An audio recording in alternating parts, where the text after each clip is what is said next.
To bring everyone's attention back to reality, we had the funny detective and the boss show up. They exchanged a few words, and the detective discovered a secret hiding in the washing machine. Just so happened that the number 10 corresponds to his room. Everyone rushed back only to find the dangerous criminal had vanished, leaving the hotel guests utterly confused, even suspecting that the leading lady had been a guest of the feud. But the weirdest part, the leading lady's lower half just up and vanished. To calm everyone down, the receptionist Amu decided to team up with the detective. The duo set off to track down the fleeing criminal, but at that moment, the boss sneakily entered the leading lady's room and stuffed her wallet into his toolbox. At that very moment, the blonde couple started a heated argument over something bizarre, likely because the woman discovered the blonde's unfaithfulness. She wanted to skip town without him. With the dangerous criminal still lurking outside, the blonde didn't want the short-haired girl to leave. But just as she was on the verge of a breakdown, the door-knocking blonde's voice turned. Upon opening the door, the short-haired girl immediately panicked and hastily locked the bathroom from the inside. She jumped out the window, and everyone heard her scream, rushing to her. But alas, they were too late. The blonde had met his untimely demise in the corner of the room, while the criminal happened upon some houses while fleeing. He smashed the glass and entered the house, only to look around and exclaim, "Oh my gosh, is this a haunted house?" He dashed back to the motel. But just as the criminal was about to flee again, a police officer knocked him out cold, and soon enough, Amu and the gang tied him to a chair. With 2 people dead in just 1 hour, Amu decided to have the police contact the station while he ventured to the newlyweds' room to snap some evidence photos. Just then, he accidentally spotted a small face, and right at that moment, Amu noticed something in the blonde's hand.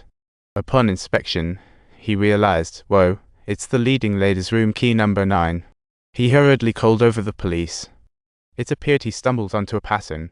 Could the killer be counting down using the room keys to pick off victims? But at that moment, the boss emerged from the leading lady's room. Amu immediately sensed something was off. "I asked you to watch the criminal, and here you are wandering around. What's up with that?" The officer then turned and walked inside, shortly afterward, letting out an exclamation of sweat of beach. The group rushed inside only to find the criminal had kicked the bucket with the baseball bat the boss recently dumped right in his mouth. Now, it's like trying to wash away sins in the Yellow River. The boss quickly clarified that he didn't kill the criminal. He had no motive. At that moment, the officer spotted the room key under the criminal's foot, and it was 8. This terrified the boss to no end. As he attempted to explain, a cold realization hit him. He had forgotten to pocket the leading lady's wallet, scaring the boss even more. "I only went out to grab the wallet. Besides, the leading lady is already gone and can't spend the cash. I'm just doing her a solid." No matter how the boss spun it, Amu and the police weren't having any of it. After all, with so many dead, someone had to take the heat. Just then, the boss decided to go all out, brandishing a fruit knife against the little fish's neck.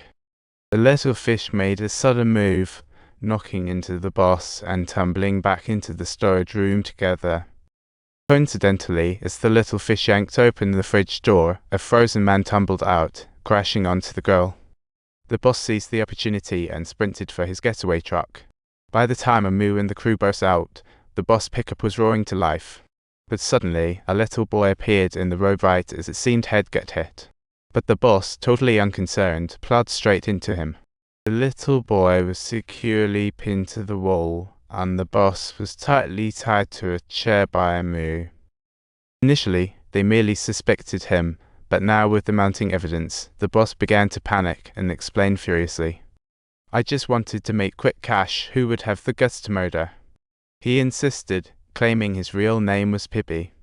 He'd just returned from a casino trip, intending to crash here for a night. Little did he know he'd get caught up in this mess.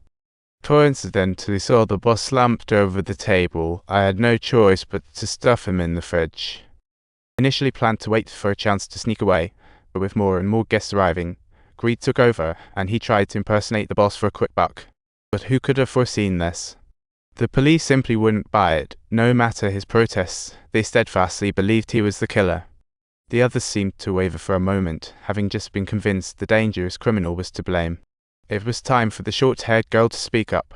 "All these bizarre happenings might just be the doing of a ghost," she suggested gravely.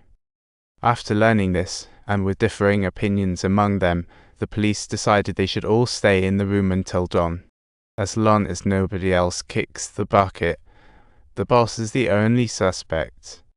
But not long after, they realized something was off. The boy's mother was in another room. He hurried to check and found that the woman had been dead for quite a while. The room key on the floor caught the officer's attention. He handed it over to Mu, and that was curious. The woman had clearly died by accident. The room key showed number 6. They instantly sensed something was wrong, unless the man who got hit outside was from room 7. This disrupted the killer's sequence of murders. Sure enough, they found he was indeed from room 7. It was just too eerie. If this was true, more people were likely to follow suit. Since the man and his wife had died purely by accident, the remaining folks began to buy into the idea that perhaps a ghost was at play. It was hard to fathom who could predict all this and hand out the room keys.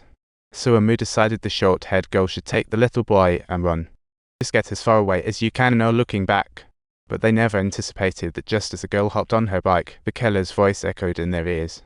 "Oh no, Jedi, Jedi." Everyone stared dumbfounded at the blazing car. Only the officer snapped to attention, and both groups rushed to extinguish the flames, but oddly, there were no signs of either the short-haired girl or the little boy's bodies. The little girl's body must have been incinerated quickly, but even stranger, as they returned, the earlier hit man had vanished too. Upon returning, they discovered that the possessed area also went missing. It was as if nothing ever happened, and everyone was completely freaked out. What was happening?